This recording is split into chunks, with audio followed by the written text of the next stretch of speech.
This is our monthly Mayor Council breakfast. I want to welcome everybody who's here. Even though we meet in the same room, which is the Mayor's ceremonial room, we alternate who hosts. So this month the Council's hosting. I'm horrible at lengthy remarks, so I'm not going to say much more than good morning to everybody. When the Mayor and I discussed the topics for today, I had suggested to her several issues that really don't require as much time as a full presentation. So my understanding, Mayor, is that you're going to cover some of those in your opening remarks. And, which means my remarks will be lengthy. Yes, and they're fine unless you start to hear people falling off their chairs because they're falling asleep. But before you say anything, if there's no objection, because Mr. Grasso pointed this out, after your remarks, if we could move up the DCPS update, that's going to be pretty brief. I assume it's going to be pretty brief because I believe there's an Education Committee hearing. So after your remarks, let's go to that, and then we'll return to the regular order of the agenda. Okay. And good morning. Well, good morning, everybody. And for this breakfast, we've been joined by Frederick Douglass. In case you haven't noticed, we brought Frederick Douglass.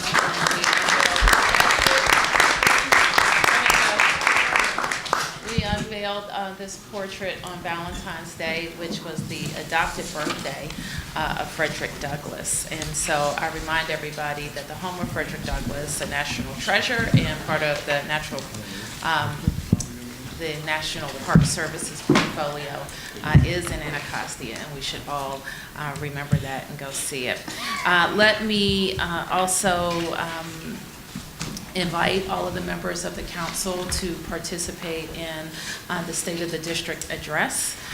And it is going to be held this year on Thursday, March the 15th at the Duke Ellington School. So I hope that you will be able to join us for a report on a very strong District of Columbia. We are also 2 months into 2018, and we know we have had we have some things to consider when it comes to the President's budget, particularly related to DC TAG, and we have made some comments about DC TAG. You probably are all aware that the President's budget zeroes out TAG, the creation of the Congress, and has a lot of bipartisan support at the Congress, including our Congresswoman, who assures us that this issue she's working from her end, and she feels positive about being able to make sure that it is represented in the President's budget. Won't be the last word on it. Also, over the past weeks, we have all been very focused on what has happened in Parkland, Florida, and particularly around mass shootings at schools, the use of assault-style weapons and bump stocks, and how they wreak havoc in communities. So just yesterday, I announced that I would be introducing a piece of legislation to ban the sale of bump stocks in the District of Columbia, which is just one such piece. We think of common sense reform around guns. There are many, of course, and what we are more plagued by in our city are illegal guns coming in from our bordering states, and our attention on how we can rid our city of illegal guns should be top of mind for all of us. We are going to play host to the March for Our Lives, which is the march being planned by the young people in Florida. The scheduled date is March the 24th, that's a Saturday, and event organizers anticipate a crowd of more than 500,000 with a variety of speakers and performers. We have started to begin our preparations for a march of that size, and which originates for us at our Department of Homeland Security and our Special Events Task Force.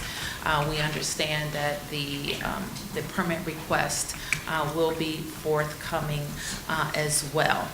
These perhaps 500,000 is a huge event. They are requesting the use of Pennsylvania Avenue. So we will have the type of preparations like we did for the inauguration, the quick preps that we had for the Women's March, and the very detailed preps that we had for the papal visit. Additionally, the Trump administration, as I'm sure you all have read, continues to move forward with plans to host a military parade. There was a memo circulated that made the intent more real, and also a date. They are shooting for Veterans Day. And as we have more information, we can make that information available. We don't know what type of, the size of an event that they are planning, but just to give you an idea of kind of the preps that the city would have to put in place, it would be very similar to an inaugural parade, except it wouldn't, I think the inaugural parade, we've had more than 18 months of prep.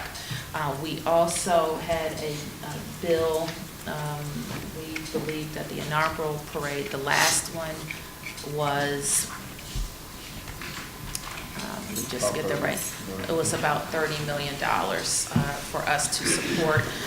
Some of those preps included the police department reaching out to departments across the country to bring about 3,000 fellow law enforcement to the district to support the parade. So those are some of the things to keep in mind. So we have a number of items on the agenda that the council requested, including disability services reform, also our update from our university, update on safety initiatives, and I wanted to formally introduce to you, although I think that the Interim Chancellor has had a chance to speak with each of you individually, the Interim Chancellor for Schools, Dr. Amanda Alexander. And before I introduce Amanda, I wanted to also introduce a new member of our team who is the leader of the Workforce Investment Council, Todd Lang. Thanks, Todd.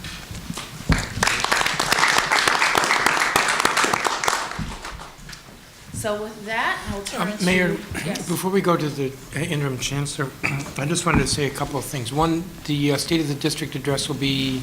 At Duke Ellington on March the 15th. Okay. And just because you mentioned this, and this is an open meeting, with regard to the bump stocks, I did a little bit of research yesterday. Members should know the threat of bump stocks is not high in the district. Not that we can't clarify our law, so your bill would be welcome. But just so members should know, we already ban assault weapons. We already ban large capacity magazines. We ban any equipment that would convert a semi-automatic to an automatic weapon.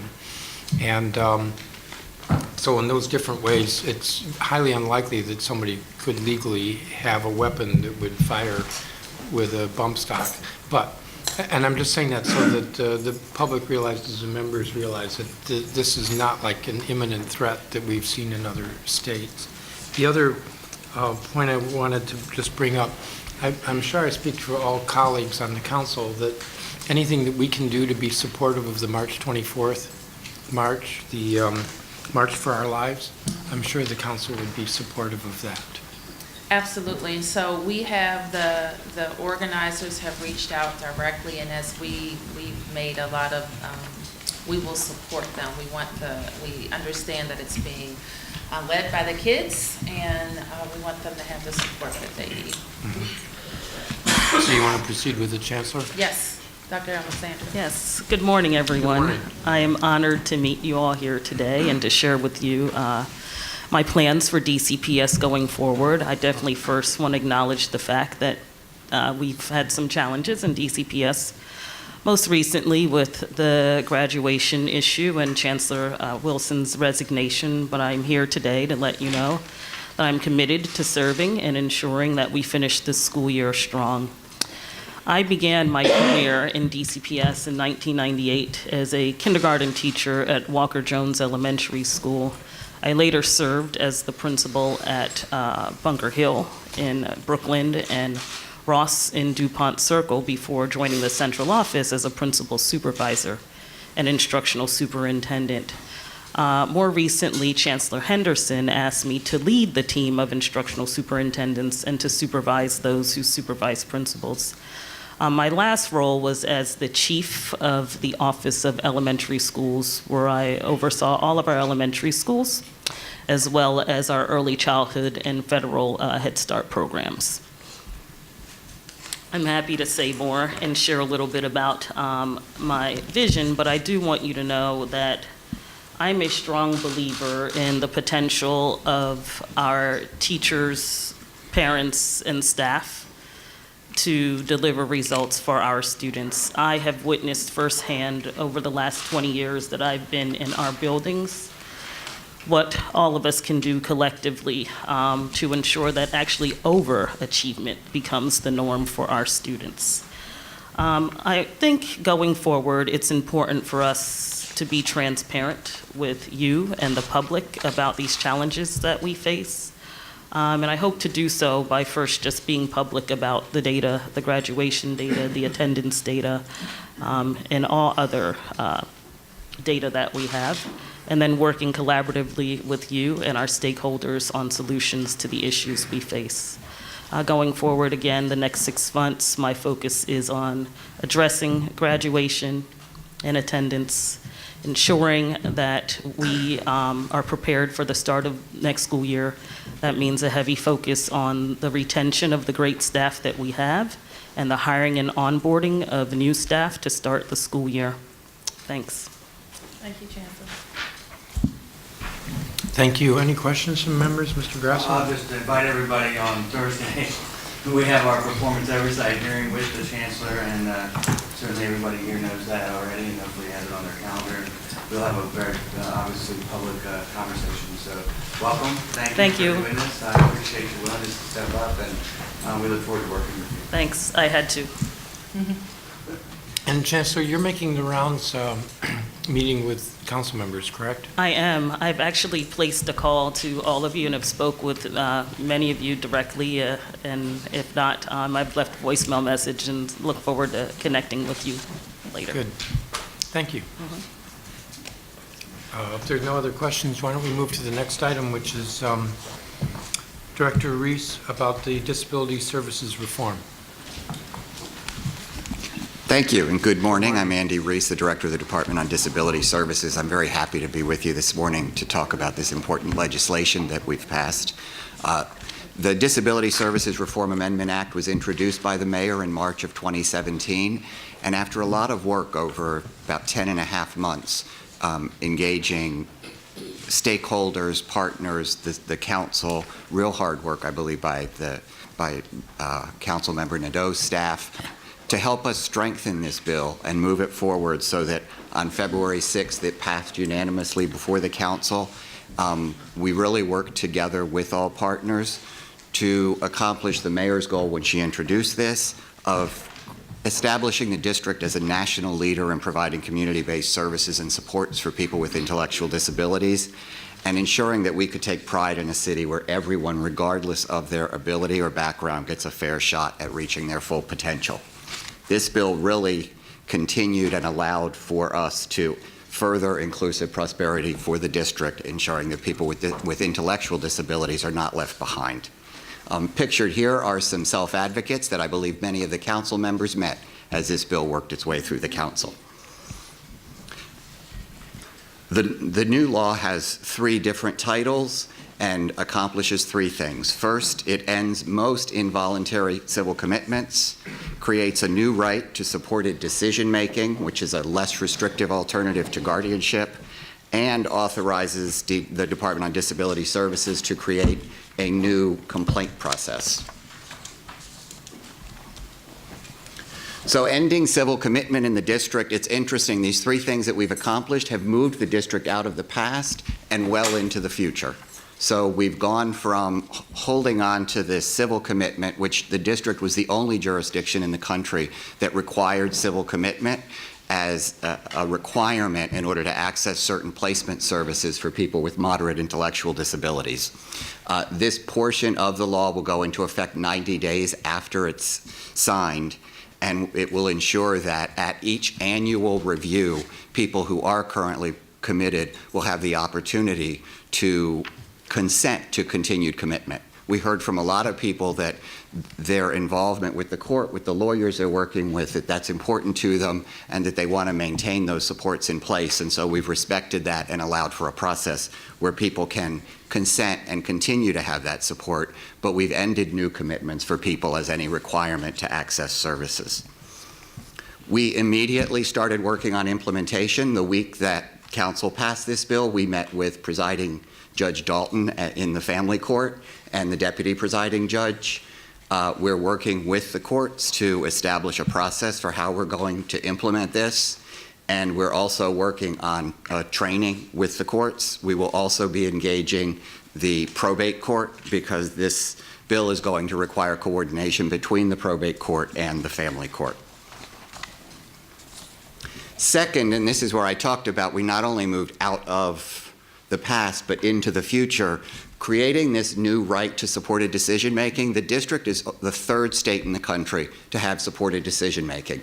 Supported decision-making is a process whereby a person with a disability, and this is broader than people supported by DDS, this is people who receive any services, any person in the city, elderly people who may need assistance in making decisions, people with disabilities, youth who are in high school who, as they turn 18, still require the support of a family member to make their decisions.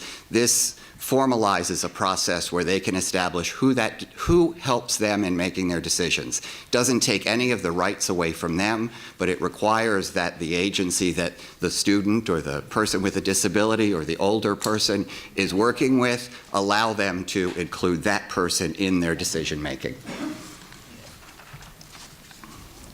Implementation on this is going to go, as I say, it's beyond Department on Disability Services. So first of all, we're going to have to train our whole workforce, but we're also going to be providing resources to other agencies within the city that this will affect.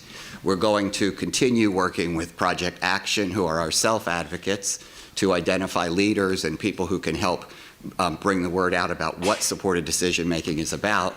And we're also working with the Quality Trust for Individuals with Disabilities on training. The Quality Trust, which is here in DC and provides monitoring for the Department on Disability Services, is also the National Resource Center for Supported Decision Making. And they've worked with other states who've implemented this. And so, we have a local expert who's funded by the federal, the Administration for Community Living to help us to implement this. The third part of this bill, and an important part that advocates felt very strongly be included, was to establish a formal complaint process. One interesting note, as we engaged self-advocates in helping us to strengthen this bill, this was originally called a formal grievance process. And the self-advocate said to us, this bill needs to be understandable to the people that it is written for. And when they hear grieve, they think sad. And they said, we don't want a process of grieving, we want a process to complain. And so we changed the language to ensure that it was understandable for the people that this bill was intended to support. So what we've done is establish a system for addressing complaints regarding services provided both by our contractors as well as by the agency itself. The first step in this process will be an attempted informal resolution. We've established where supporters can help people, and that there will be an external review of any complaints that are brought, and those decisions from that complaint process can then be appealed before the Office of Administrative Hearings.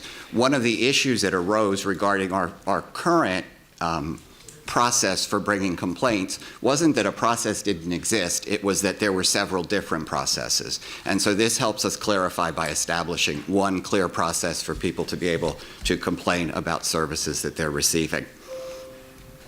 In terms of implementation for this, DDS has a position in place, and we will hire a person who will be leading the implementation of this, and we're going to work with, we already have an advisory group that works with us and has worked with us on developing policies and regulations. They worked with us on this bill, and we look forward to working with them on implementation, on development of the regulations and policies to implement the the new complaint process.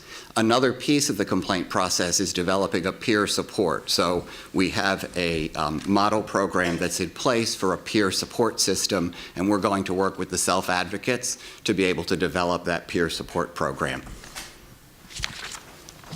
This is very small font because so many people work together to make this happen. I mean, I especially appreciate, as I say, certainly the mayor's vision and her willingness and her push to move us forward on this, and then council members Nadeau's hard work over the course of 10 months to help us move this, keep it moving along, while I know she had many other things going on as well. And then a number of stakeholders, all listed above, worked with us to really strengthen this bill and make it something that I believe puts the district in the forefront in terms of services to people with disabilities. If there are any questions, I can answer them. Otherwise, thank you very much. Questions from members. Councilmember Nadeau. Thank you, Mr. Chairman. Director, thank you for coming today. One of the reasons I asked the mayor if you could come make this presentation today is because of all the things that happen in the Human Services Committee, this is one that has received sort of little fanfare because we did it so collaboratively and quietly. It's not going to be as loud as, say, a Homeless Services Reform Act would be. But when I think of the very important things that happen and pass through the Human Services Committee, this is by far one of the most important things that we've all accomplished together. So I want to thank my colleagues for their unanimous support of it. I want to thank the mayor for sending this bill down. At its core, this legislation is about creating more independence for our residents with intellectual disabilities. And I think that is one of the most important things we will have accomplished together as a District of Columbia government. We've already been discussing in oversight how the bill will be implemented, so I want to thank you for noting that in your presentation. The key here is really going to be about educating the public. So I wanted to start with educating our colleagues and the public a little bit today, but more work to be done because we certainly want people to take advantage of these new rights that are available to them with supported decision making and with the complaints process. I was going to say grievance process.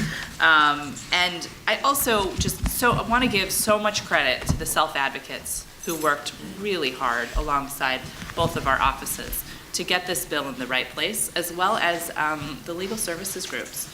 So Quality Trust, for example, who had been pushing for several years to get the complaints process in place and wasn't originally part of this bill because we were focused on the civil commitment piece, but we thought, well, this is actually a really good opportunity. So I want to thank you. I want to thank the mayor. I want to thank my colleagues again for their unanimous support.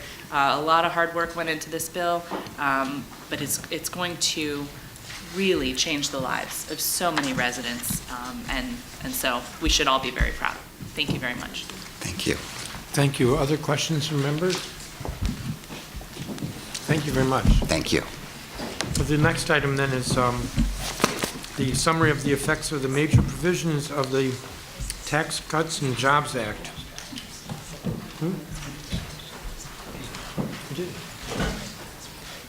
So, Jeff, you want to? Thank you, Mr. Chairman. We're having a booklet passed out for you that summarizes, that is the presentation you're going to see that I'll walk you through. This is a summary of a 509-page piece of legislation. I didn't make up the name, Tax Cuts and Jobs Act, that's what Congress called it. It's a 509-page piece of legislation that we have spent many, many hours and weeks on trying to get a handle on what it means to the district, what it means to the taxpayers and businesses.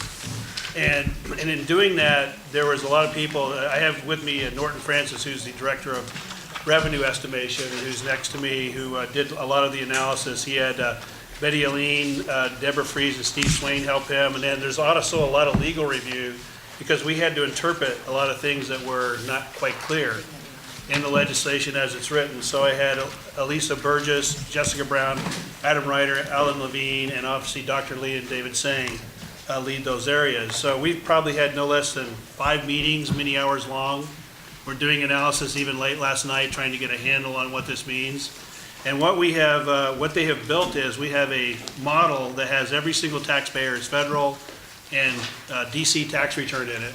And we're able to put the new law in and see what it does to every individual taxpayer, and what you're going to see is a summary of that. The goal of this is to describe to you what it does, what are the changes, and they are very significant. So I ask you to bear with me, and if you could hold your questions until I get to the end, because I have to walk you through what the major tax code changes are so you'll understand the impact. So I'll walk you through the tax code changes, then I'll walk you through the impacts on individuals and businesses, who goes up, who goes down, and then what it does to DC taxes and who goes up and who goes down on the DC side. And then what it ultimately does to revenue, and you'll see the numbers here today, will be part of the revenue estimate that will be coming out Wednesday afternoon in terms of the February revenue estimate, which obviously sets the budget. So I ask you to bear with me and don't kill the messenger. I'm just describing what the administration did in terms of the tax code. So, and this is in a booklet, so you can flip through it and follow me along. On page 2, what are the changes? Well, it's in spite of what you may hear, it's the second most significant tax code changes in history. 86 was actually bigger. It's substantial changes to the Internal Revenue Code, and it's going to impact both the federal returns that people file and the district returns, because in many cases we're coupled to the federal tax law. An estimated 83% of district taxpayers will experience a decrease or no change in their taxes at the combined federal and DC level, and I'll walk you through the differences in a minute. And an estimated 17% of district taxpayers will experience an increase in their combined net federal and district income taxes, and we'll talk about who they are and why they're going up in just a minute. The individual changes are temporary. They expire December 31st of 2025. The business ones are permanent. So these are really 5-year tax changes for individuals, unless, of course, they're renewed. If you go to page 4, we're going to walk you through very quickly. I don't want to spend too much time on all these. We could spend all day on this. I know you don't want to do that. What are some of the changes? Well, the big changes are the federal tax rates, for the most part, went down. So what did they do? They lowered, in most classes, the federal tax rates are lower than they were before. They increased the standard deduction, nearly doubling the standard deduction that you'll see, which has an impact on individuals, where if they're not itemizing, they're going to have more deductions, they're going to pay less taxes, and their tax rates went down. The personal exemption was eliminated, so that's a negative impact to people who have lots of personal exemptions, and that really drives the district impact and the federal impact, and you'll see a little bit more about that in a minute. A new child tax credit was introduced that's at the federal level only. The district does not have a child tax credit. It's a new concept that they put into the new federal tax code. So they got rid of the personal exemption, but then introduced a child tax credit. So in many cases, the lower rates, the higher standard deduction, and the new child tax credit offset the personal exemption, but not in all cases, and we'll explain what that happened and why. And then the one that you hear a lot in the news about is there's a limit on state and local tax deductions, often called SALT, which is where you can deduct your state income taxes, or state income taxes paid, and your property taxes. That's now limited to $10,000, and that has a negative impact on some taxpayers, although maybe not as many as you would think, as we ran through the analysis, and because a lot of other things offset that, and we'll talk about that. The estate tax was doubled in terms of what the estate tax amount was, from 5.6 to 11.2 in terms of where you pay an estate tax, and we'll talk about that a little bit. And then the business ones were, there's a 25% qualified business income deduction, and there's immediate expensing of business capital equipment and interest deductions. But for the most part, on the business side, the tax rates were lowered substantially down to 21%. So most all businesses are going to see reductions in their federal income taxes. So I'll walk you through really quickly, and this is more for your reference.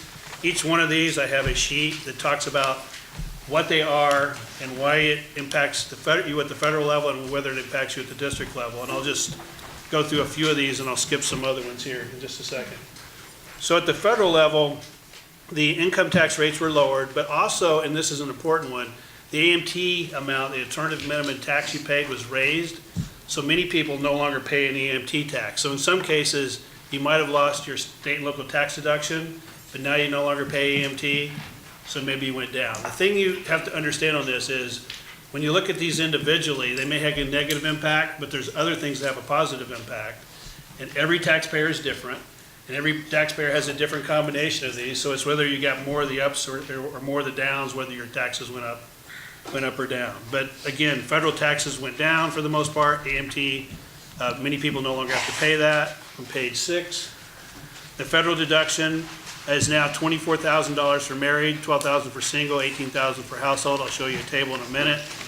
And so for most people are going to pay standard deductions, 59% of our taxpayers. They now have a much higher standard deduction. That's going to make their taxes go down. Previously, people that itemized no longer need to itemize. The standard deduction is higher than what they itemized. They're going to be positively impacted. So that's one that has an impact. The one that we're going to talk about the most, particularly when it comes to the district, is the personal exemption was suspended. Now, keep in mind, what the federal government did is they lowered tax rates, they raised standard deductions, they created a child tax credit, but many times we're coupled to that. So we give a standard deduction just like the federal. It goes away for them, it goes away for us. Our standard deduction is tied to the federal government. If they raise it, we raise it. So some of that coupling is good in some cases and bad in other cases. And the personal exemption is the one where it's bad for many of our taxpayers. So what that is when you're filling out your tax return, you put in your social security number, maybe your partner's, your children, and then that determines how many you get exempt off of your tax bill, how much you pay taxes. That's now completely gone, and again, substituted with a child tax credit and a higher standard deduction. On page 8, this is a table that really shows you, and this is an important table because it's going to drive impacts later. If you look at the district in 2016 and 2017, you can see what our standard deductions were. Single, 5650 and 17, 10, 275 and 17 for married. And then the personal exemption was 1775. We coupled to the federal government beginning this year. And probably in hindsight, that was not a good idea, but we did it, and we're now coupled to the federal government. So our personal exemption without changes goes away. So in 2018, you're going to get no personal exemption, but you're going to get much higher standard deductions. And the personal exemption, again, is going to have the negative impact, as you'll see later. The next page is a child tax credit. The federal government now gives a $2,000 child tax credit. $1,400 is refundable, meaning if you have no tax burden at all, you can still get a check for $1,400 from the federal government for your children. And the income limits are rather high. They're up to $400,000 for married couples that get this child tax credit. So it is a pretty high income limit in terms of who gets it. This has no impact on the district. We don't have a child tax credit, so we're not coupled to it, obviously, because it's new. The next one is the one that, again, is talked about a lot, is the SALT deduction. Again, when you're filing out your taxes, your federal taxes, you'll put in usually your DC income taxes you pay, you'll add your property taxes. If that is now more than $10,000, which for many people it will be, it's capped at $10,000. But you have a higher standard deduction than you used to, so maybe it matters, maybe it doesn't. AMT goes away, you may not pay that, so maybe it matters, maybe it doesn't. But for some people it does, and it can be fairly significant for some of our taxpayers, and we'll show you that impact in just a minute. And then the estate tax that we are coupled to the federal government was at $5.6 million. They doubled it now to $11.2 million. So obviously there'll be less people paying estate taxes with this higher limit that we're coupled to on the federal law. The next page is just a table for your reference later if you want to see what all these are and what they do to the district and to the federal effective taxpayers. This is a reference for you to use to go to see what each of these does. Again, you can't look at them individually. You have to look at them all together because they're designed in the way the tax bill was written to in some places take away taxes, in other places give taxes back. On the business side, this is really what the bill was designed to do. It was it's a corporate and business decrease. The federal corporate tax decrease for businesses in the District of Columbia are going to pay, based on our modeling of all the tax returns of all the businesses and running them through, $460 million less than they do today in 2019. So this is not an insignificant amount of lower federal tax burden on businesses in the district, about $460 million. And that's really mainly due to the lower corporate tax rate. It has no impact on us because it's mainly a tax rate change. There's some minor changes in some codes that we're coupled with. I'll show you in a minute. But for the most part, it's just a federal impact, not so much a district impact. And you can see some of the things in there. I'm not going to go into details on it. One of the things that we struggle with is how much repatriation of foreign investments are going to come back in the district and whether they're going to come here and go somewhere else. That's one we have some uncertainty on, but we've done our best to try to figure out what that would be too in looking at this. Some of the business ones are a 20% deduction for qualified business income. This is one really to let the business owner profit in the same way or benefit in the same way that the lower corporate tax rate does for businesses. So that is, I'm not going to go too much detail in there, but that's one that has an impact. And then the other one that's bigger, and this is where the district gets a little bit of income out of the where we're coupled, is the federal government. If you buy capital equipment, you can immediately write it off the first year. You used to have to depreciate it over time and write off a little bit each year. Now you can take it all in the first year. And so we're not coupled with that, so it has no impact on us. As a matter of fact, businesses will have to do depreciation for us, but they'll get an immediate expense write-off for at the federal government. They do not get that from us. We're not coupled. And on the interest deduction, they're allowed to deduct interest at the federal level. They are not allowed to do that at the district level. Our code is different, so there's a little bit of pickup of a few $1 million on that for the district because we're not coupled on that particular category. So that's really high level what the changes are. There's many other changes, things like if you have medical expenses, you used to only be able to deduct 7.5% of your income. Now you can do 10%. There's a whole lot of little changes. These are the major ones that it's important to understand when you look at what the impacts are. So if you go to page 17, this is a pie chart that shows you and a table that tells you what the impact is. So when you look at DC and the federal government together, because that's what taxpayers care about, what's my total federal and local tax burden, 64% of individual taxpayers in the District of Columbia are going to have lower taxes, even with the district and the federal government combined. 19% aren't going to change at all because many, particularly low-income people or wealthy people with where they write off almost all their taxes due to business losses or something like that, are going to have no change. But usually that's for the lower income that do not actually pay federal taxes. 19% no change, but 17% combined are going to see their taxes go up.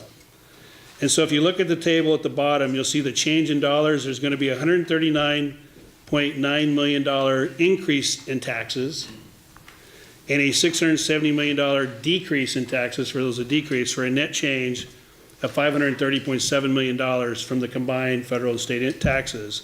For those that see an increase, the median change is $929 in combined state and local taxes you file. For those that see a decrease, it's about $1,159 that they're going to pay less in state and federal taxes. So this table shows you for those that go up, how much more do they pay? For those that go down, how much less do they pay? The total impact with no changes is $530.7 million less taxes paid by DC residents to DC government and the IRS.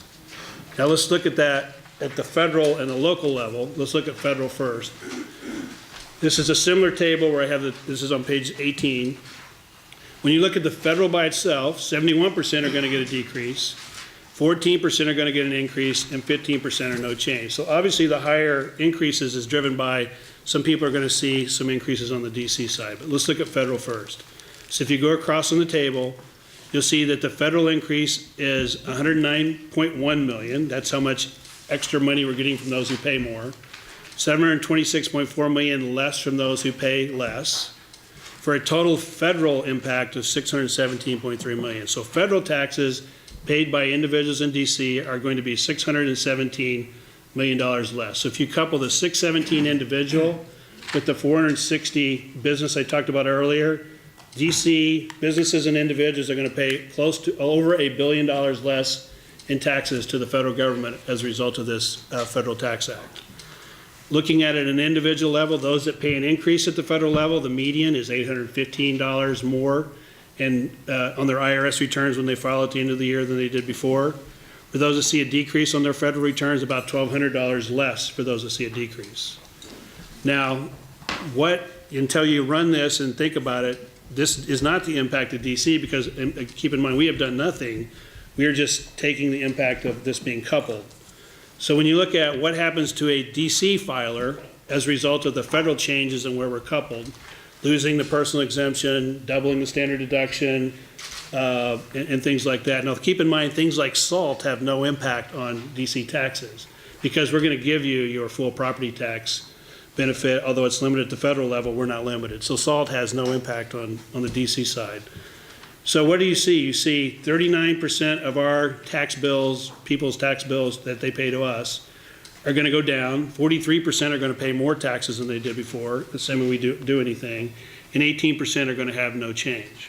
So what does that look like? Well, if you go to the table to the right, you'll see that 82.3 million more is going to be collected from those who have an increase, and the average tax payment is going to go up for the year $336. For those that have a decrease, what's that?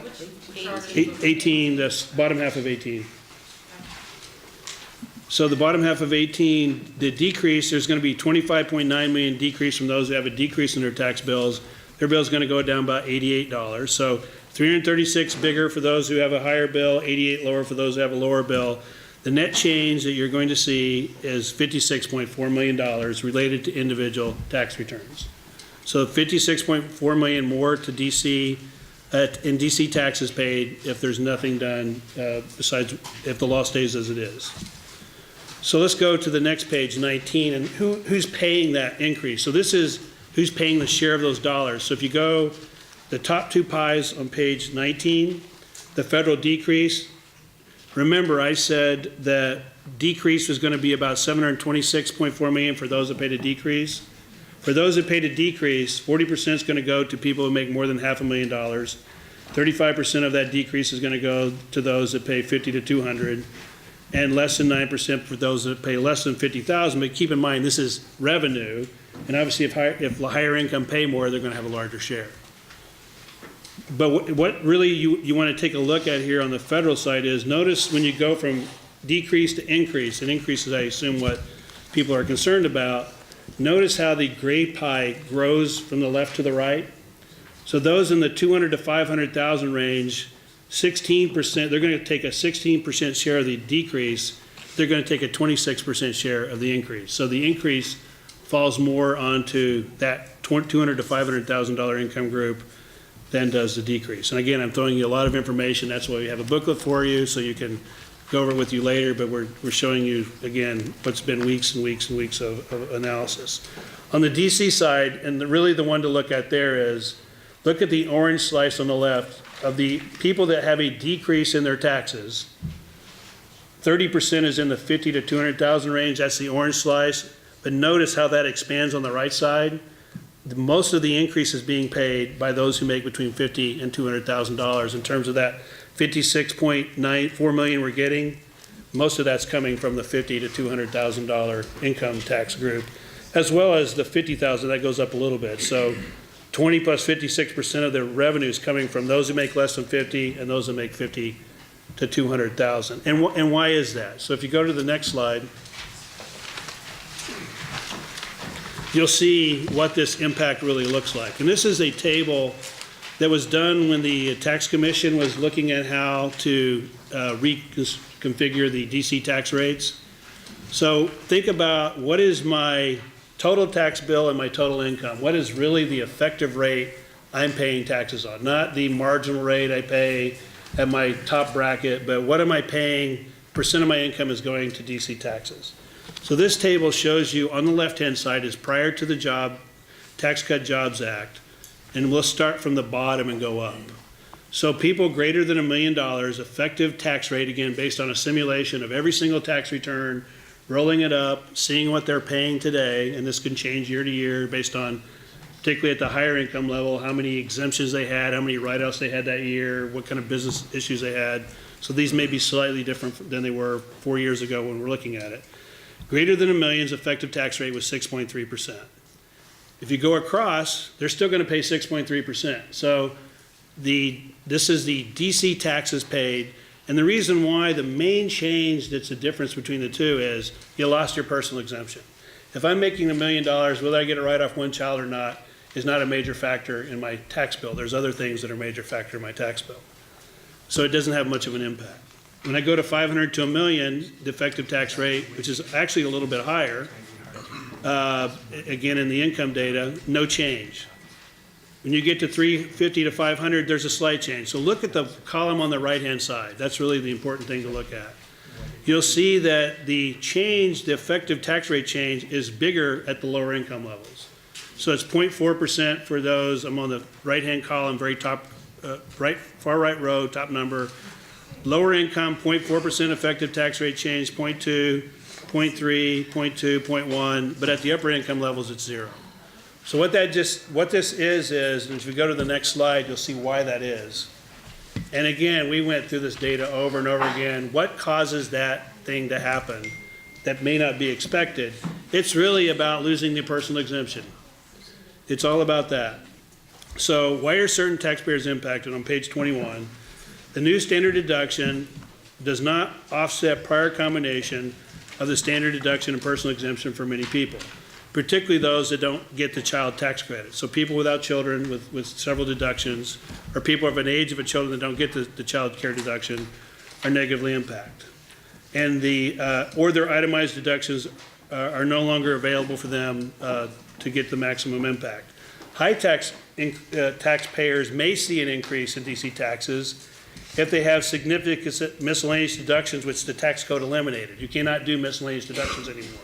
So broker fees and things like that high-income taxpayers may have, they can't do those anymore, so they may see a higher DC tax because some of their deductions are no longer allowed.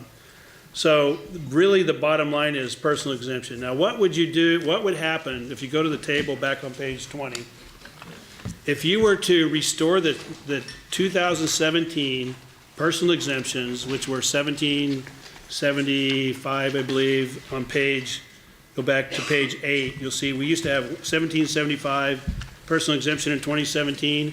If you were to decouple from the federal government and go back to that, you would lose all the additional revenue, but you would get back to the same effective tax rates you had before. So really, the impact is almost entirely because the personal exemptions are no longer allowed in DC. They used to be allowed, and that's what makes these effective tax rates go up, because that went away for DC. So that is really, or you could do a child tax credit 20% of what the federal does, and you get back roughly to the same effective tax rates that are on page 20. So that's really the impact. So what's the fiscal impact? So you're going to see the revenue letter come from us that will drive the budgeting process on Wednesday, and you're going to see this in the letter. And this is the impact on page 23 of the tax changes on DC revenues with no changes in law. And so you're going to see individual M taxes for 18 up 33.8. That is really due to it's a partial fiscal year. It's 56.4 like you saw in the earlier slides, growing over time. Corporate taxes go up just a little bit because of some of the places were decoupled from the federal, unincorporated a little bit, and estate taxes because the estate taxes now went from 5.6 to 11.2. You'll see a reduction in revenue from that. Net impact on the revenue estimates will be 51.9 million for 19, growing to 59.2 in 2022. This will be in our revenue letter along with other changes related to the economy that you'll see on Wednesday. So the other thing that many of you ask is there's some federal, other states are looking at options to deal with the SALT deduction and other things like that. So we have put together our analysis of what that does to district taxpayers and what some of the pros and cons are you might want to consider if you consider those legislation. So what we did is we took in the models, we said, look, let's take the SALT deduction out and whose taxes go up if you put it back, if you limit it. So when you look at that chart you saw earlier on the federal changes, about 3% of our taxpayers are hurt by SALT. So 14% of DC residents are going to pay higher federal taxes. 3% of those are because of the limitation of the SALT deduction. Now, you say, why is that? If I'm limited, if all these people are limited that used to itemize, the reason is higher AMT offsets that loss of the SALT. Lower tax rates may offset the result of that SALT deduction loss. Or they were just at the edge of being able to itemize and now they get a double standard deduction and they're better off standard deduction than they are itemizing, so it goes away. So 3% of our taxpayers are going to see an increase, and those that have an increase due to SALT, the median is about $2,000 more. So the median increase for those that are negatively impacted by having a limitation on their SALT deductions, it's a little over $2,000 more they're going to pay. Most of the reason people are paying higher federal taxes are because of the loss of the personal exemption. That's really what's driving that's not offset by child tax credits and tax rates and other changes. So SALT is not as big as we thought when we started looking at it, but we've run this model through and through, and we know exactly who's paying more and how much they're paying more, and this kind of gives you a feel for that. It's 11,300 people in DC, because of their loss of their SALT deductions, are going to pay higher taxes. Now, you may recall back in December, we had the thing where we were rushing, and we're one of the few states that was able to get it executed because of how our tax laws work on property taxes. 8,700 people pre-filed their income taxes, their 19 income taxes in 2018. So 8,700 people filed their property taxes, prepaid their property taxes, 8,700 people prepaid their property taxes in the amount of about $90 million. For those, and I don't know if that 8,700 is part of the 11,000 or not. They'll find out later, but maybe they are, and then they'll have a delayed impact of this. But when you prepay your property taxes, they are able to deduct the full amount in 17, but they won't be able to deduct the full amount in 18. Yes. How many taxpayers are limited by the $10,000 SALT cap? That's not just 3%. So this is there's an important, and we'll get you that number. I don't know if we can answer it. He may have it as he looks. Because you're limited, but if you don't have to pay AMT, so you have to look at the tax code in terms of all the changes. So yes, you can say that losing the personal exemption, 93% of the people are worse off, but they're not worse off because they pay lower tax rates. So 93% of the people are worse off by losing the personal exemption, but not everybody's worse off because of the other offsetting changes. I don't want to. Yeah. Yeah. I think we should wrap up though. Yeah, so let me just wrap it up here quickly. So the table shows you there's a couple things that other states, and I know that we're considering too, the charitable contributions exchange for state tax credits. So people can give to the DC their taxes as a charitable contribution, and then that allows them to deduct it at the federal level. It doesn't hurt us because we got our taxes. The risk of that are there will be administrative effort that is required. I don't know if it's a risk, but that will be required to track the charitable deductions and make sure they tie to their state taxes. And we're at risk, just whether we like to admit it or not, from the IRS could make a policy change. There's arguments that could be made, well, it wouldn't be legal, but it would be a risk of the taxpayer to decide whether it's not. Or the federal government could disallow it through district legislation for us to do that. So those are things, if we do it, we have to take those inevitable issues into consideration. But other states are looking at it. I'm not sure the progress of whether they're going to do it or not. The other one is you have the businesses pay the local taxes to a payroll tax and individuals not.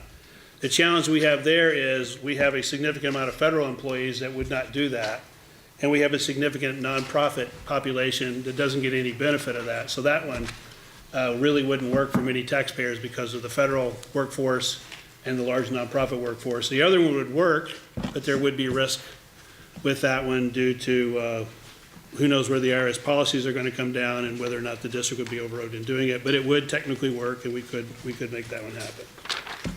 So, to wrap this up, what are some uncertainties in this analysis? Because that bill is not a finely honed bill that is clear in every category. That's why we had 5 lawyers reading it, interpreting it, trying to figure out what it all meant.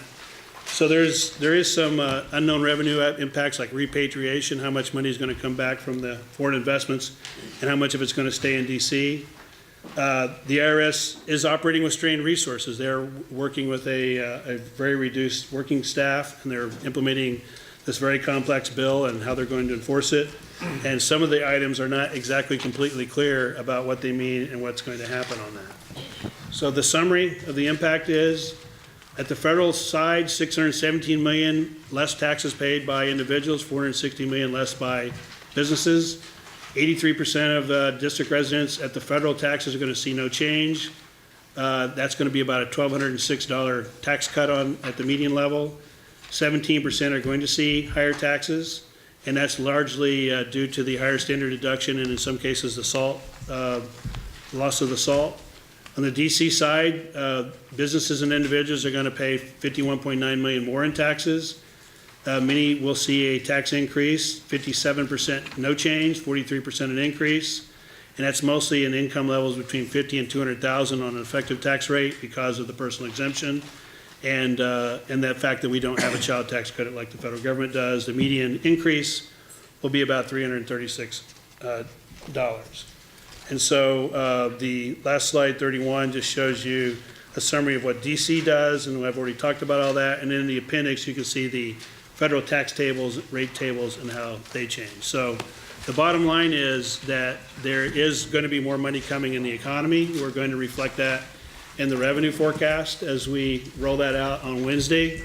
But there is also risks that come with this that I do want to lay out. You're stimulate, and there's an article in The Economist that was out not long ago that we have never, ever stimulated a stimulated economy before. So this is a American experiment that has never been done before, where we're at low unemployment, the economy is rolling along fairly well, and we're injecting a stimulus in it where it's already stimulated. Some call that the Red Bull effect. I don't know if that's what that will do, but, or maybe not. Maybe it's going to keep it going and keep it going strong. So the challenges that we have in forecasting it is you're seeing mortgage rates start to go up because there's fears that that's driving inflation. It's inflationary. So mortgage rates are at 2014 levels. They went up 7 weeks in a row. What's that going to do to our housing market going forward? That's we have a strong housing market. We have very lots of demand and limited supply. So some cities, Montgomery County had an economist come in and say that they thought that this would cause the SALT issue and other issues would cause a 3.2% hit to the housing market. We don't see that in our analysis, but I'm not certain of it because of our supply and demand issues. But higher mortgage rates and limitations of writing off your income or property taxes could have an impact on our housing market. If inflation starts going up, like some people are concerned about because of a stimulated economy, that will have impact on our expense side that we have to be aware of. But on the other side, there's $1 billion being pumped into our local DC economy. So we're trying to weigh the inflationary issues and higher mortgage rates and more income, and is it permanent, and what will people do with it, how much it will go out, how much it will go in. This is probably, we had a forum with all the other jurisdictions, Virginia, Maryland, all the counties. We have a forum, we have with all the business community, we have a forum with the real estate group, and one of the individuals from one of the other governments said that in his experience of many years, that this is the area where you have the most uncertainty on the upside and the most uncertainty on the downside that they have seen in their career. And I would have to echo that. There could be a big boost out of this, there could be a big headache out of this, and it's sort of unknowable at this time. But we're trying to, we literally have taken this, it's going to raise the GDP, gross domestic product of DC. That goes into our forecasting models. We probably would have lowered the sales taxes because we saw December not real strong sales taxes in DC. But because of this, we would not lower the sales tax anymore. We actually will bump it up as a result of this in our forecast that you're going to see coming out. So that's the tax impact and then how it's going to ripple through other things that we're doing. And I know you probably have tons of questions. We gave you this booklet. We'll be glad. Norton is available to answer, run any scenario you want, run any model you want, answer any questions you have. And we literally can see the impact of everything down to the micro level because of the models that we've built. So thank you. Be careful what you ask for. You I might know, get but I 13 know times all of 3 you, and I know is, you're going to ask, so 39 I'm offering it. scenarios. We have 3 agenda items left, so I'm going to suggest maybe just a couple of questions from members. I don't know, Madam Mayor, do you have anything you want to ask? Do members have any questions?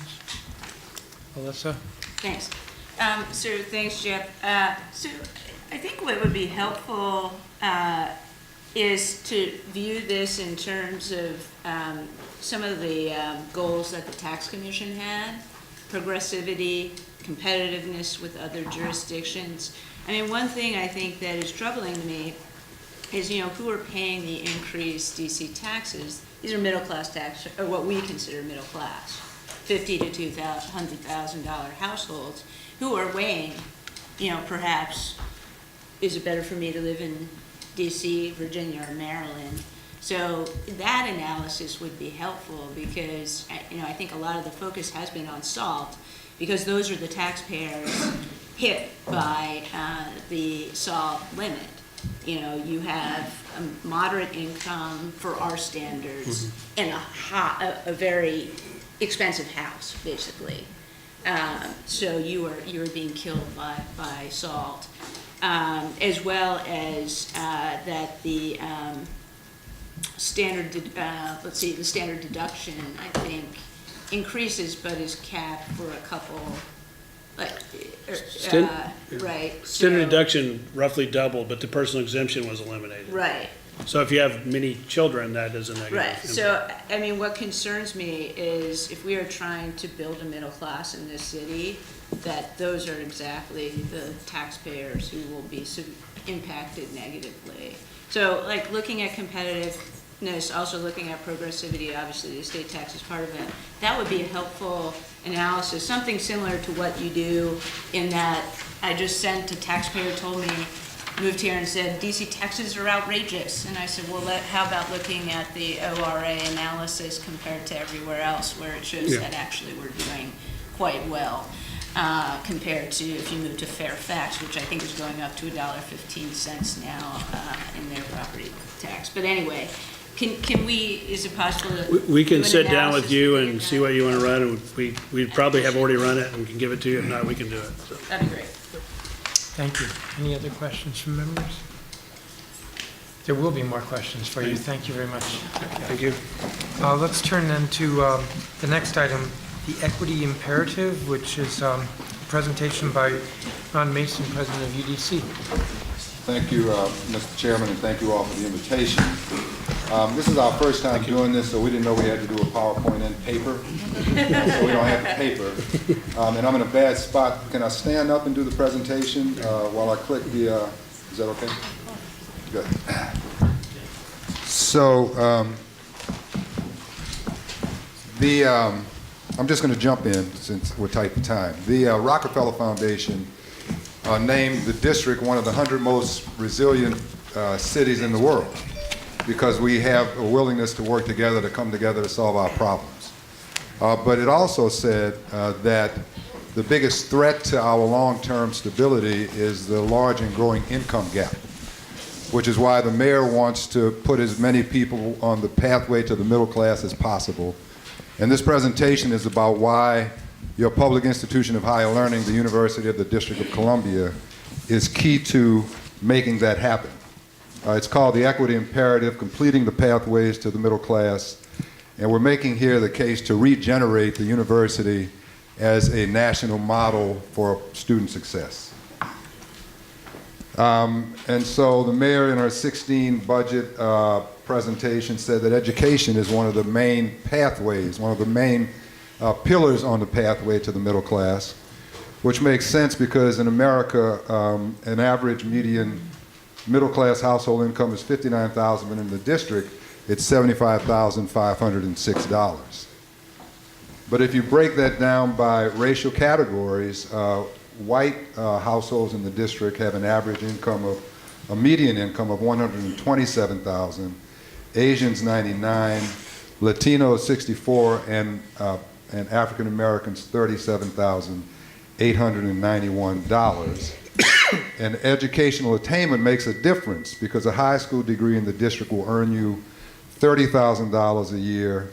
A bachelor's degree will earn you $65,000 a year, with the median salary in the district being $60,200. But if you look at the distribution of educational attainment, only 25.6% of African Americans and 41.5% of Latinos in the district have some level of college credential, while 92% of white DC residents hold college degrees. Which means that education really is the pathway to the things that we all want: secure finances, healthy families, equitable education, and stable communities. And the people that need those pathways most are in your public education system.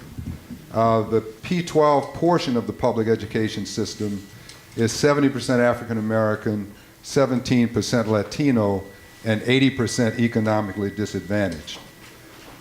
The university portion of your public education system is 60% African American, 10% Latino, and 40% economically advantaged, but significantly, 72% of the degree-seeking students at the University of the District of Columbia are district residents. So their pathway is incomplete. And it's incomplete because of what Alice Rivlin recently noted about what happened when the control board was here. They cut everything to reset the future of the district, but the cuts, in her opinion, to the university were much too deep.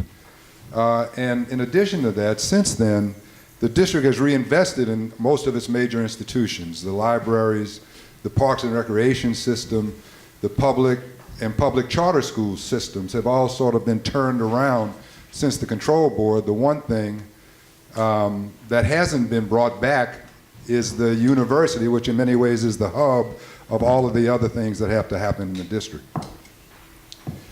And so as a result, if you look at the investment in public higher education as a portion of the local funds budget, this is the national average, 5.8.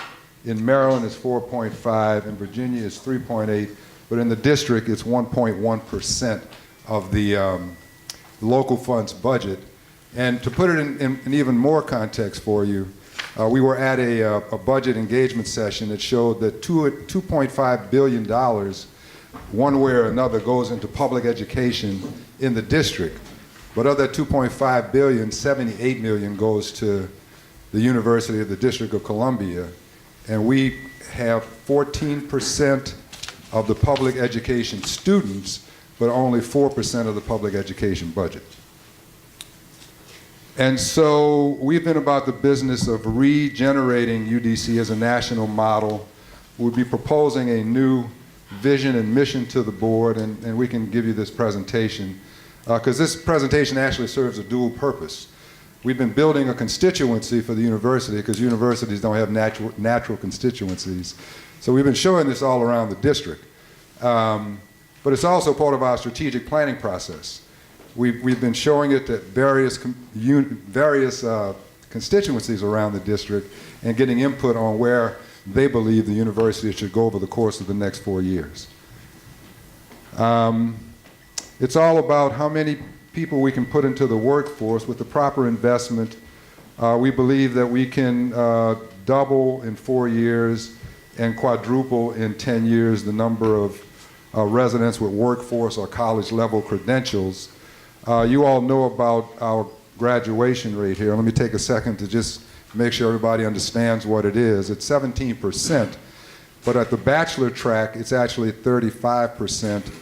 At the associate's track, it's 7%, which if we had a community college would be not horrible, not great, but not horrible. But IPEDS puts them together, which makes it a 17% graduation rate. Also, we have a lot of tag students that leave and transfer back to us. They don't count toward the graduation rate. We have a lot of part-time students. They don't count toward the graduation rate. So in a school of 5,000 students, we get about 500 first-time, full-time freshmen every year, and it's that cohort that graduates 6 years later, those 500 students, that make up the graduation rate. And so for the last 2 years, we've been rebuilding the university. We have a good board. It's diverse and highly professional with a lot of education experience. We have new managers at all of the top levels, and they've been nationally recruited.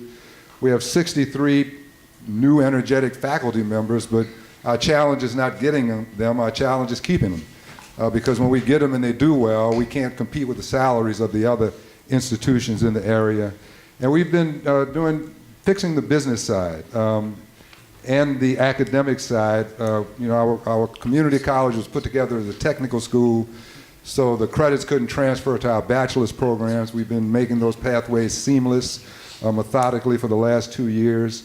The board approved the new performance and evaluation system. We've worked with consultants to know our financial analytics so we can know what we can do with, depending on the resources we have to work with. And you may have seen some of our marketing campaign across the district, which is something that had not happened before. And we've been able to make things happen. We were supposed to go on probation with Middle States. We got 11 commendations in our 10-year reaffirmation. We were on probation with the federal government. We cleaned that up, and now we're in good standing.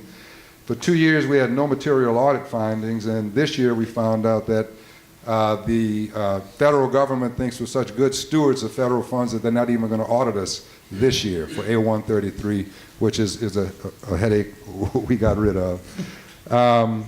First-time freshmen increased 51%, retention rate up by 10%.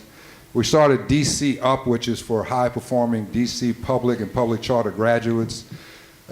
Anybody with a 3.0 or above gets some level of scholarship. If you're a Val or a Sal, you get a free ride and a housing subsidy. We thought we'd get 6 the first year, we got 48. This year it doubled to 108, which means we're starting to become a first choice school. We settled our union, and I'm hoping that'll be 200 next year. And so we settled our first adjunct union contract, and we started our first PhD program, which is going to be a winner for us. And, you know, given the kind of school we are and want to be, we have all these sort of neat national rankings.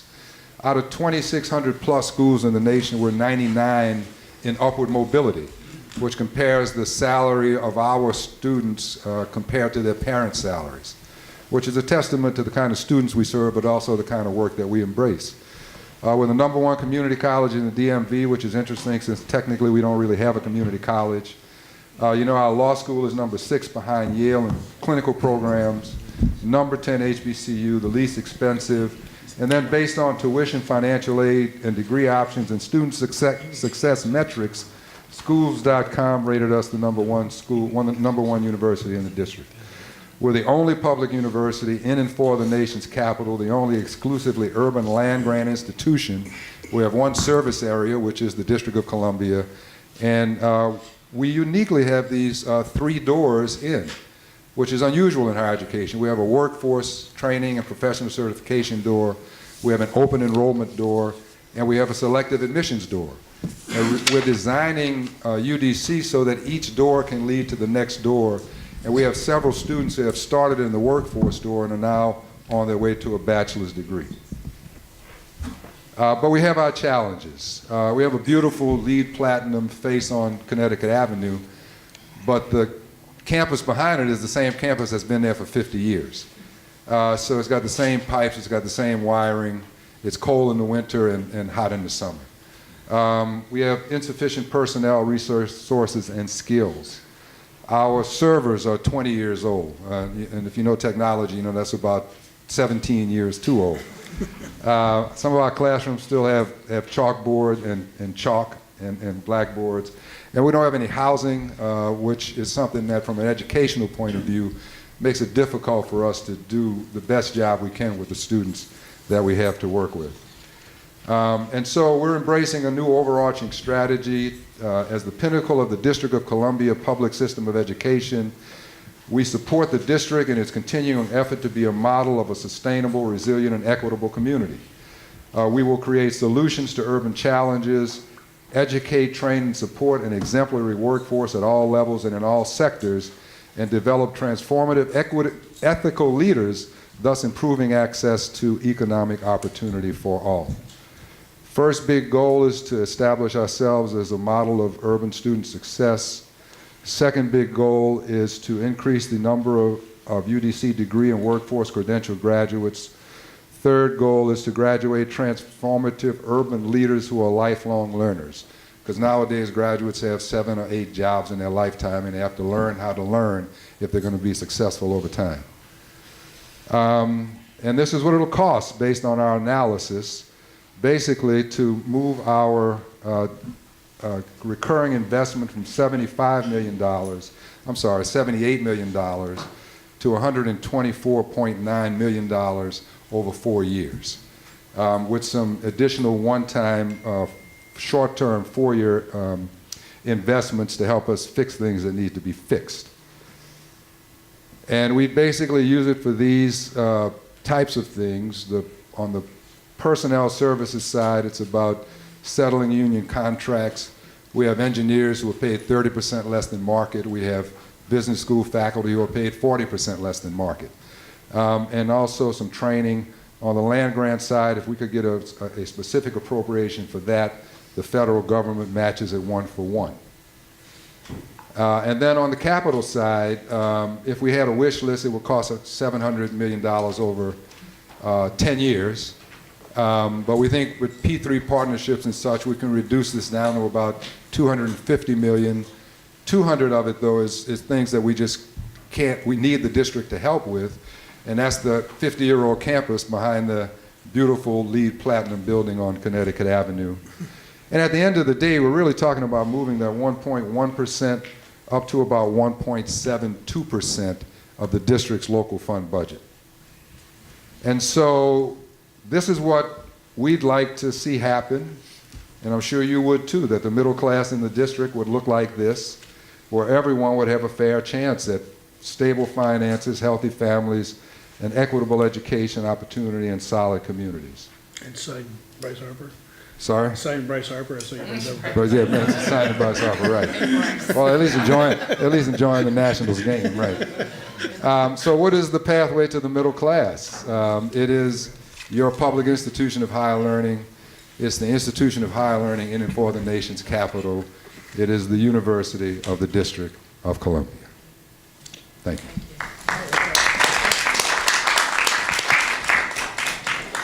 Time for a couple of questions. Councilmember White? Yes. First, I want to say I do support our local university. I think it's very important that we get behind you and support you. I guess one of the things I'm in question about was that there's this whole concept with the Rothschilds, to control the World Bank, as we all know, infusing dollars into major cities. They really pretty much control the federal government, and now they have this concept called resilient cities, in which they are using their money and influence into local cities. How does this influence this? Because it's really about infrastructure and climate control. What does this have to do with UDC? Have they put money into UDC, or what's the relationship between the Rothschilds and the Rockefellers in this? Well, I haven't met any of them yet, and they don't put any money in the UDC. We only refer to that designation because it was one that was given to the district, one of the 100 most resilient cities in the world. But what they look at as resiliency, which you mentioned, are things that we do for a living because of our land grant status.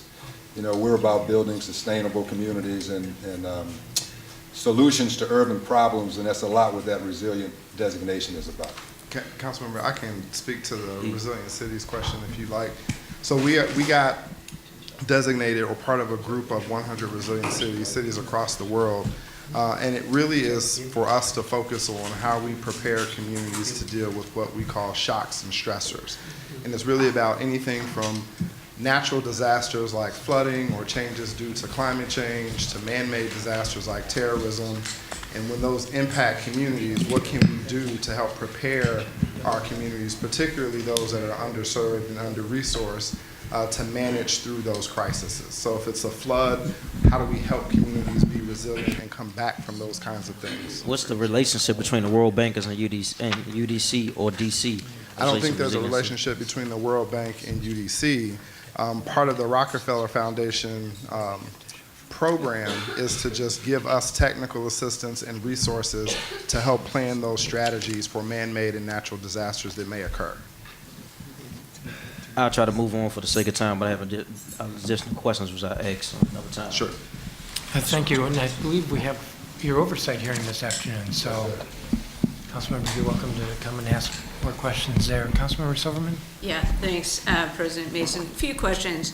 So you gave this comparison between us and Maryland and Virginia, but, you know, like Virginia, for example, UVA has 8,000 students, VCU has 25,000, I think, William and Mary, and Nova is tremendous. So what is our cost per student, like, compared to Maryland and Virginia? If you're looking at, you know, because these states dwarf us, or we are dwarfed by those states. So what's our cost per student compared to So those that was states? as a percentage of the local funds budget. Right. I don't have the breakdown for Virginia and Maryland, but nationally, the cost per student is around $30,000 a Okay. year, and for us, it's about $25,000 a year. Okay, it would be helpful to see a comparison. Then, you said technically we don't have a community college. What does that mean? Well, it means that we don't have a separately accredited community college. We have one accredited institution, the University of the District of Columbia, and we have an open enrollment door that we brand as a community college. Okay, I guess I just bring up this concern as the labor chair, in that, as you know, Nova and Montgomery College and Prince George's Community College are the workforce development entities, drivers in our neighbors, and this is what's making us uncompetitive, honestly, is not having, I was just meeting with one of our big hospitals yesterday, in that they fully admitted we don't have a workforce development pathway. If you're talking about pathway to middle class, we don't have a pathway into one of our biggest private employers right now, which is our hospitals and healthcare sector. And then I finally just want to ask. Should I respond to that? Because, sure. Because we do have a workforce training door. In fact, we have about 2,500 students per year that come through that door. Okay. And about 60% of them complete the program that they're in. And that's something that's going to be expanded and enhanced, much like everything else, if we get the investment that we need to do the work. Well, I guess I'd like to hear more about the strategic plan, because it seems to me our strategic plan should be, how are we preparing the workforce of tomorrow for our high-demand industry sectors? And I didn't really hear that. The final thing I want to talk about is online learning. So University of Maryland, University College is killing it.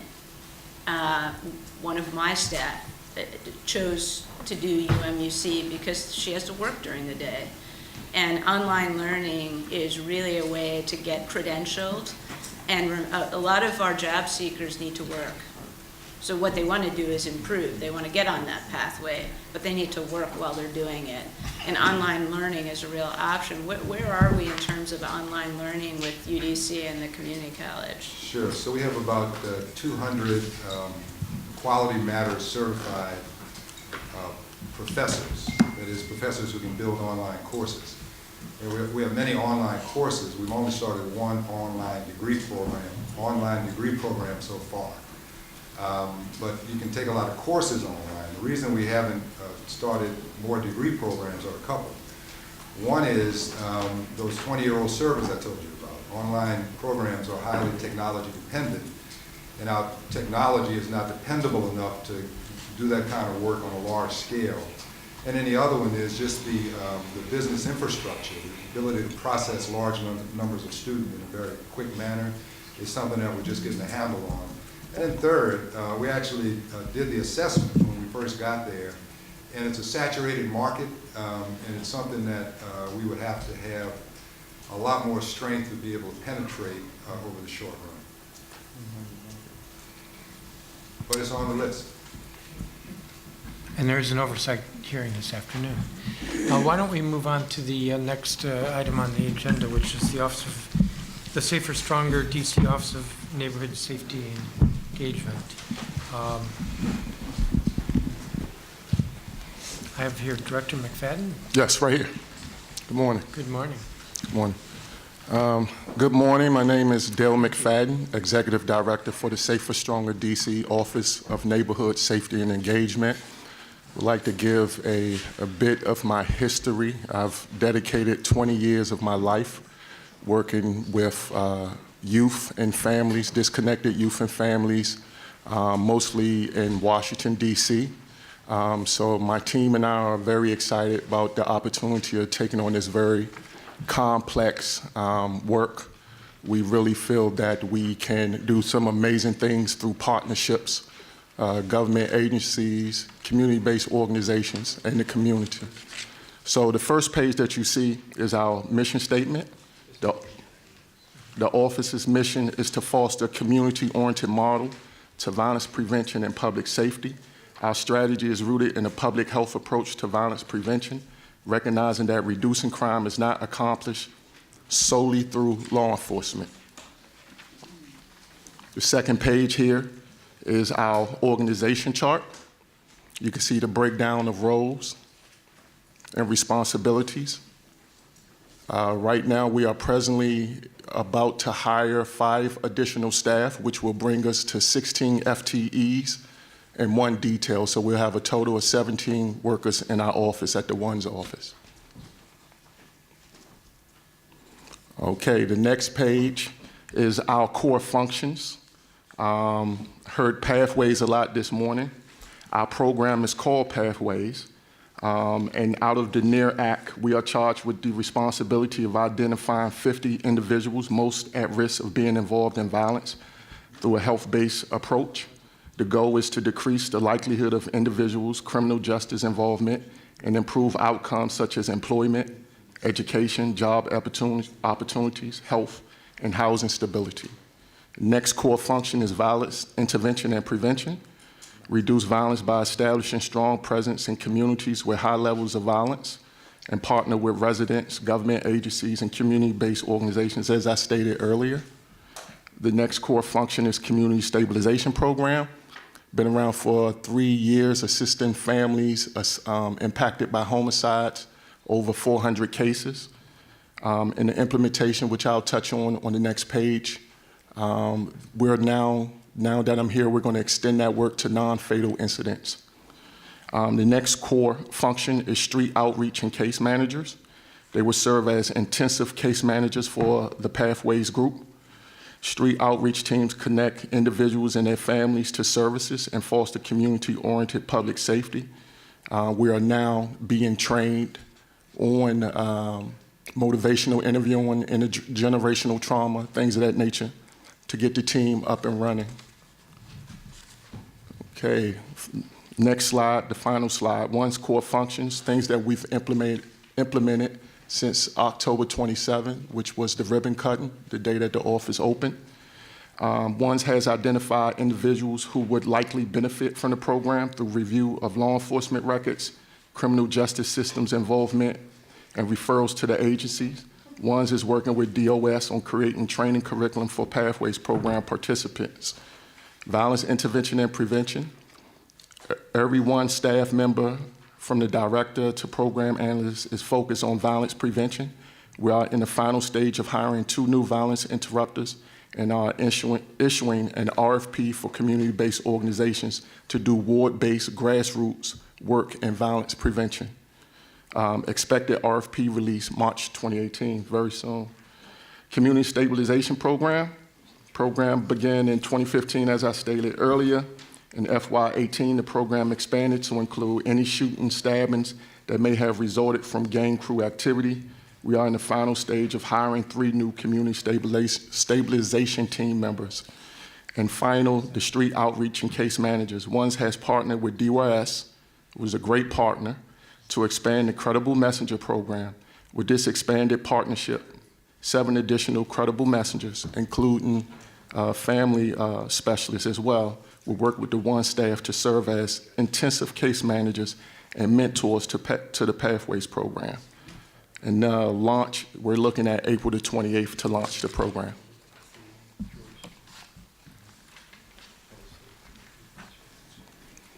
Any questions? Are there questions from members? Mr. McDuffie?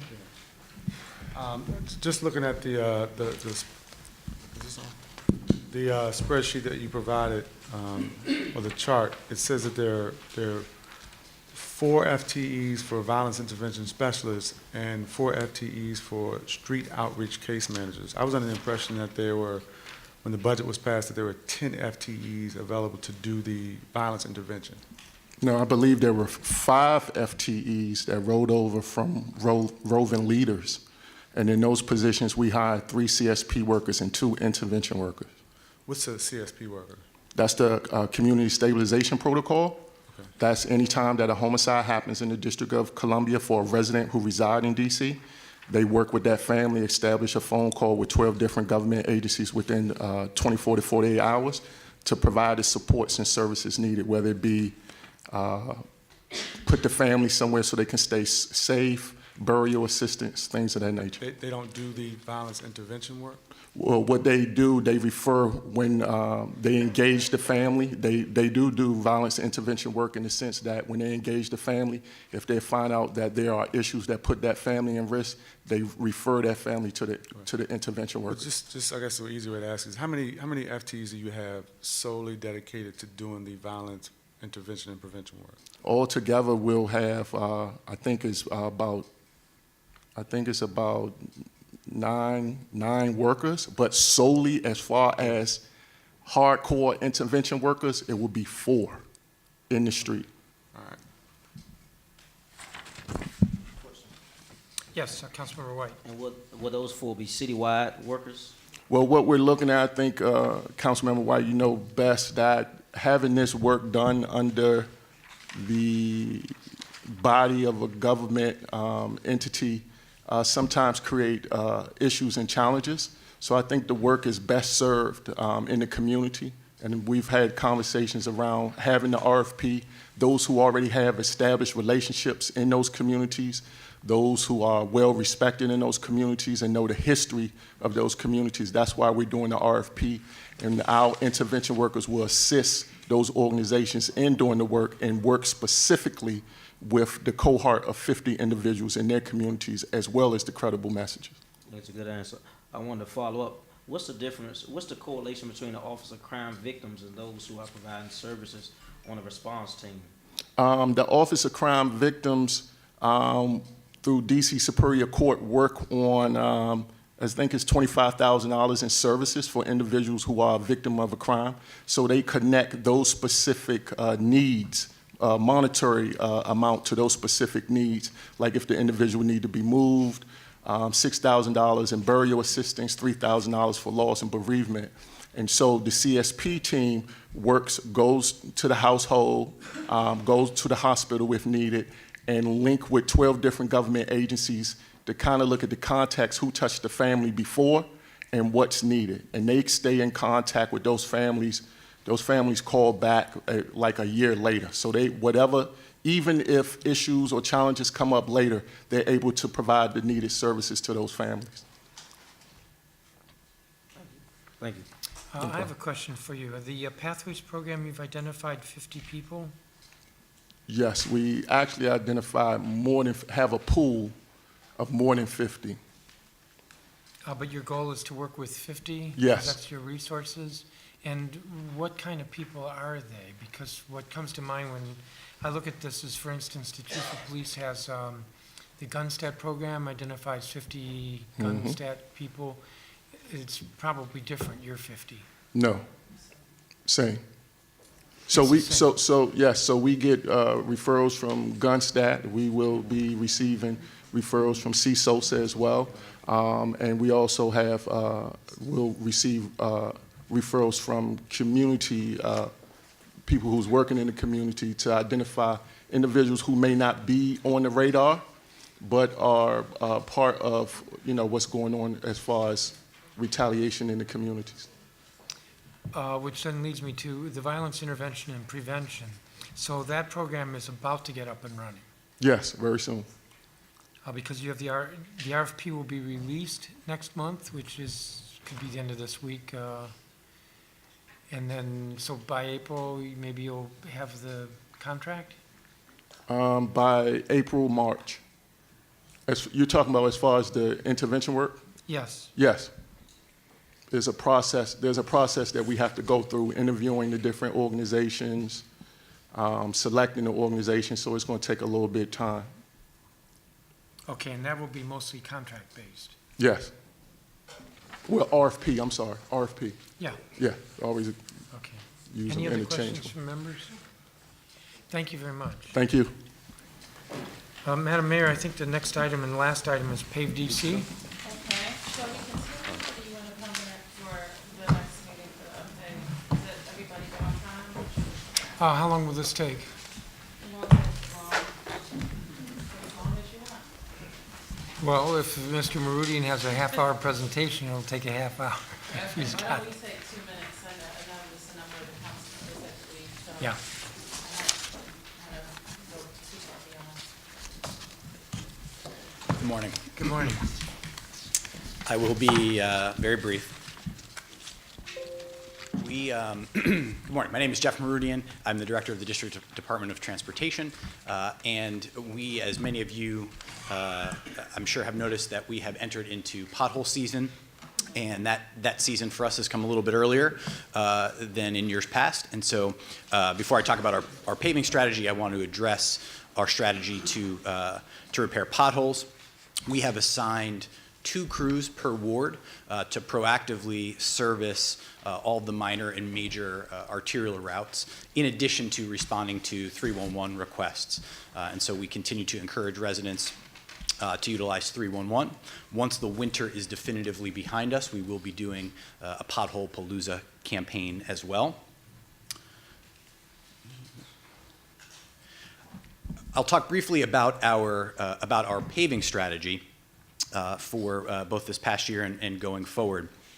One of the things that you can see on the current graphic is our historical spending on paving, and you'll notice that in the most recent years, we have increased the spending on paving of roads.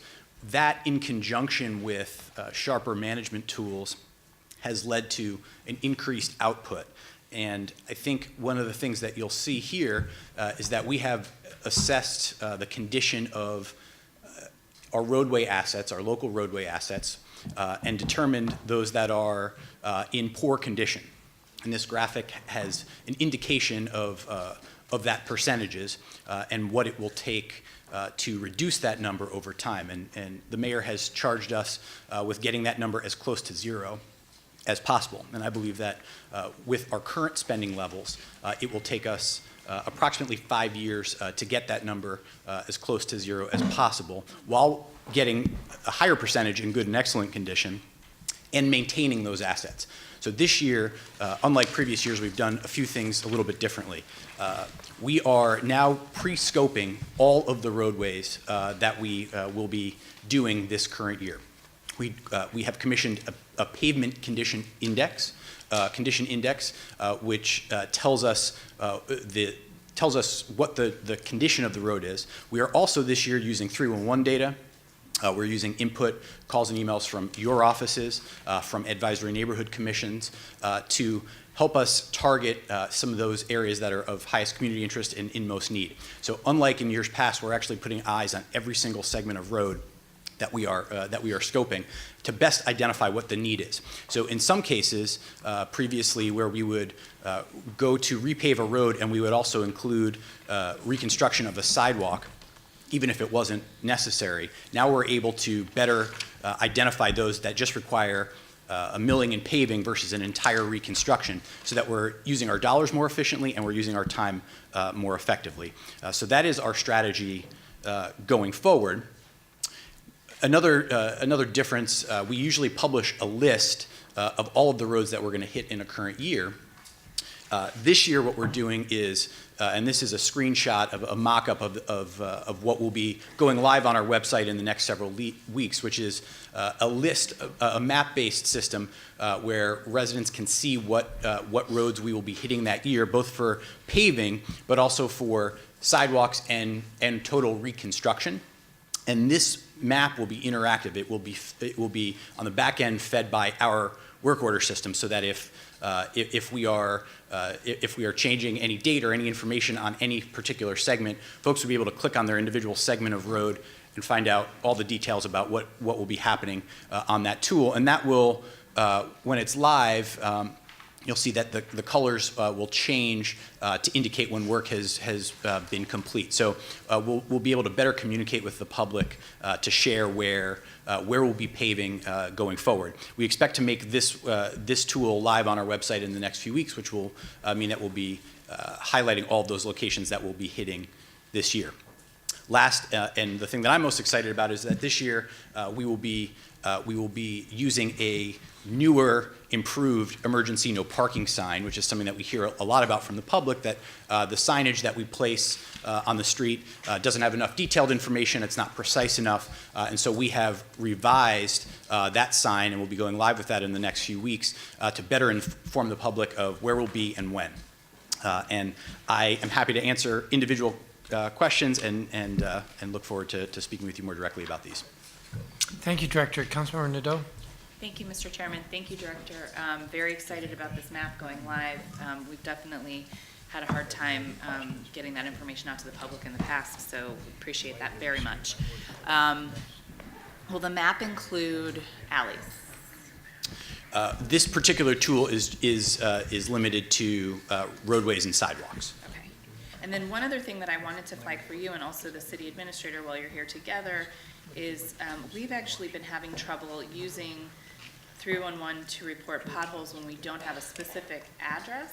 In particular, I'm informed that we've been trying to get a pothole filled outside Howard University Hospital for some time now, but it's been impossible because the app and 311 tool in general hasn't been able to fully comprehend where we're trying to tell them the pothole is. So maybe we could work with you on that case in particular, and that could inform future situations. Absolutely. Thank you. Questions from any other members? Thank you. Thank you, Director. Madam Mayor, I think that concludes our agenda. There are no further words. Thank you all. See you next month.